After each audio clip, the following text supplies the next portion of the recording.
Hello बच्चों, कैसे हो आप लोग।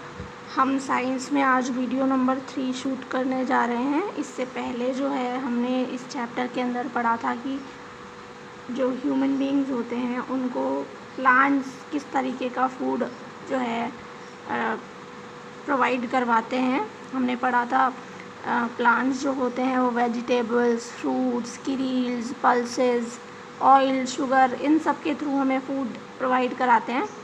आज हम पढ़ेंगे कि एनिमल्स हमें किस तरह से फूड प्रोवाइड कराते हैं, फूड फ्रॉम एनिमल्स। देखिए, animals also provide us food in the form of milk, meat, egg, fish और हनी। देखिए, दूध जो ओमनीवरस होते हैं, जो सब कुछ खाते हैं, उनके लिए मीट, एग्स, फिश और हनी, ये सब चीज़ें हमें एनिमल्स के थ्रू प्रोवाइड की जाती हैं। सबसे पहले हम आज पढ़ेंगे मिल्क के बारे में। देखिए, milk is considered as a complete food. इसे एक कंप्लीट फूड कहते हैं। क्यों? क्योंकि जो एक आइडियल फूड में होना चाहिए, protein, vitamins, minerals, carbohydrate, fat, ठीक है, वो सारे न्यूट्रिएंट्स जो होते हैं अकेले मिल्क के अंदर होते हैं। तो it usually contain all nutrients, सारे न्यूट्रिएंट्स होते हैं। We must take milk every day. सभी को रोज़ जो है दूध पीना चाहिए, और आप स्टूडेंट्स को तो ज़रूर पीना ही चाहिए। Cows, buffaloes and goats are the main milk yielding animals. Buffaloes milk is rich in fat. देखिए, गाय, भैंसे और बकरियां जो होती हैं सबसे मेन एनिमल्स होती हैं, जो दुधारू होती हैं, जो दूध देती हैं। जिनमें भी भैंस का जो दूध होता है वो सबसे ज़्यादा फैटी होता है, सबसे ज़्यादा रिच इन फैट होता है, ठीक है, सबसे गाढ़ा दूध वो होता है। It is use for making various milk product, और इसी से सबसे ज़्यादा मिल्क प्रोडक्ट्स बनाए जाते हैं। जितने भी मिल्क प्रोडक्ट्स होते हैं, जैसे कि पनीर होता है, चीज़ होता है, क्रीम होता है, तो वो सब जो है मिल्क प्रोडक्ट सबसे ज़्यादा काऊ के मिल्क से ही बनते हैं। बफेलो के मिल्क से बनते हैं। Cow's milk and goat's milk contain less fat and therefore it is good for infants, old and sick people. देखिए, जो गाय का और बकरी का दूध होता है वो भैंस के दूध से थोड़ा कम फैटी होता है, और कम फैटी होता है इसलिए आसानी से डाइजेस्ट हो सकता है। तो जो हेल्दी पीपल होते हैं वो तो बफेलो का जो मिल्क होता है वो भी आसानी से डाइजेस्ट कर सकते हैं। बच्चे भी जो होते हैं बढ़ती उम्र के, आप जितने, वो भी आराम से बफेलो के जो मिल्क होता है उसे कंटेन कर सकते हैं। बट जैसे जो बीमार लोग होते हैं, या जो बूढ़े लोग होते हैं, या फिर बिल्कुल छोटे नवजात जो बच्चे होते हैं, वो जो है भैंस का दूध जो है पचाने में असमर्थ होते हैं, नहीं उनसे पचता है, तो उनके लिए बकरी और जो गाय होता है उसका दूध सबसे अच्छा ऑप्शन माना जाता है। नेक्स्ट हम पढ़ते हैं मीट के बारे में। Meat is a rich source of protein. Protein का सबसे जो है ना बहुत ही अच्छा सोर्स है, रिच सोर्स है, सबसे मतलब बहुत अच्छे प्रोटीन्स जो होते हैं मीट के अंदर कंटेन होते हैं। Goat, sheep, hen and duck are commonly animal use as a source of meat. और ज़्यादातर जो ओमनीवरस लोग होते हैं वो मीट किस तरह का, या सोर्सेस क्या होते हैं ज़्यादातर मीट के? बकरियाँ, शीप्स, भेड़ें, हैन मुर्गियाँ एंड डक बतखें, ये सब जो होती हैं ये सबसे ज़्यादा यूज़ की जाती हैं मीट के लिए, ठीक है।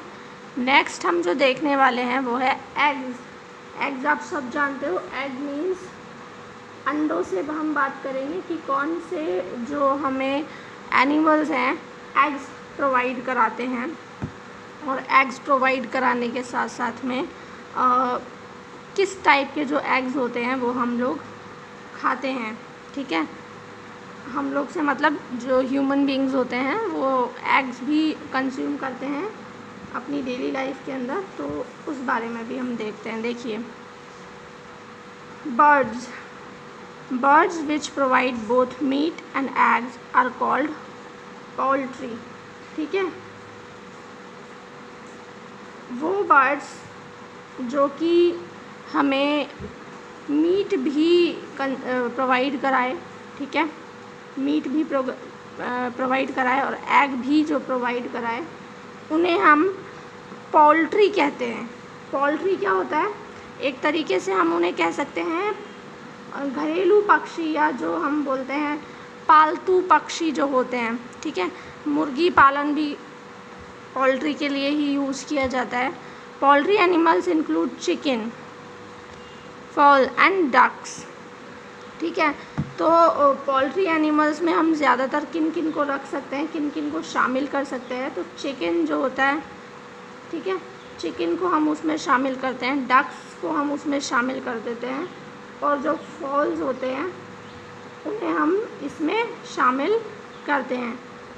पोल्ट्री अगर एनिमल्स की हम बात करें तो ये जो है, ये तीनों जो थिंग्स हैं ये इसके अंदर कंज्यूम्स होती हैं, ठीक है ना। चिकन जो होगा वो डक्स एंड फाउल, आप फाउल को कह सकते हैं कि कोई भी मांस वाला जो पक्षी होता है उसके लिए हम जो यहाँ पे है ना जो मांस हम खा सकते हैं, ऐसा पक्षी जिसका मांस हम खा सकते हैं, वो सारे फॉल्स में आएंगे। They provide meets and eggs, और ये सब क्या करते हैं, मीट भी हमें देते हैं और एग भी हमें देते हैं। Eggs are rich in protein, और ये प्रोटीन में बहुत ज़्यादा रिच होते हैं, ठीक है। अब हम बात करेंगे फ़िशेस की। Fish is another major source of food in our country, हमारे कंट्री के अंदर बहुत बड़ा सोर्स है ये खाने का। It is rich in protein, और ये भी प्रोटीन में बहुत रिच होते हैं। इट इज़ हाईली डाइजेस्टिबल, यानी कि इन्हें बहुत आसानी से डाइजेस्ट किया जा सकता है, ठीक है। Some fishes like cod and shark provide oil which is rich in vitamin D. कुछ मछलियाँ, देखो यहाँ पे मछलियों के नाम है, नाम से मतलब इनकी वैरायटीज़, इनकी किस्में हैं मछलियों की, है ना, अलग अलग तरीके की मछलियाँ। तो इनमें कोड मछली और शार्क मछली, ये ऐसी मछलियाँ होती हैं जिनसे ऑयल भी प्रोवाइड कराया जाता है, और ये जो ऑयल होता है मछलियों का, ये विटामिन डी का बहुत ही अच्छा सोर्स होता है।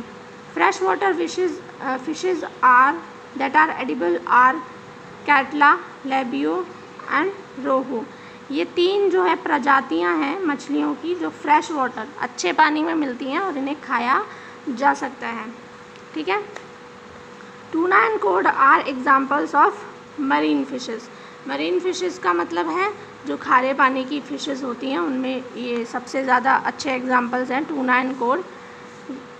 Rearing of fishes on a large scale is known as pisciculture.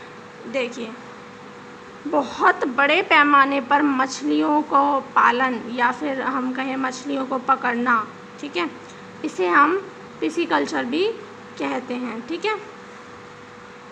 आप इसे पिसीकल्चर, पिकीकल्चर, कुछ भी आप इसे कह सकते हैं। Besides fish other major sea food items are oyster, mussels, shrimps, prawns, lobsters, ठीक है। अब ये सारे क्या हैं, ये सी फूड आइटम्स हैं। आपको सी फूड आइटम्स के बारे में बता दूँ थोड़ा सा। सी फूड आइटम्स वो होते हैं जो कि ओशंस या समुद्र में मिलते हैं और खाए जा सकते हैं, ठीक है। समुद्र में मिलने वाली, खाई जा सकने वाली, जैसे ऑयस्टर। ऑयस्टर हम किसे बोलते हैं, सीप को बोलते हैं। सीप क्या होता है बेटा, सीप एक जानवर होता है छोटा सा, जो कि समुद्र के अंदर मिलता है, और जिसके बारे में कहा जाता है कि वो उसमें मोती भी मिलता है कई बार। मसल्स को भी हम यही कहते हैं, सीपी। इसका एक और नाम होता है शंबुक, लेकिन हम जानते नहीं हैं क्योंकि हम सी फूड कंज्यूम नहीं करते हैं। इसे भी सीपी ही कहते हैं, ठीक है।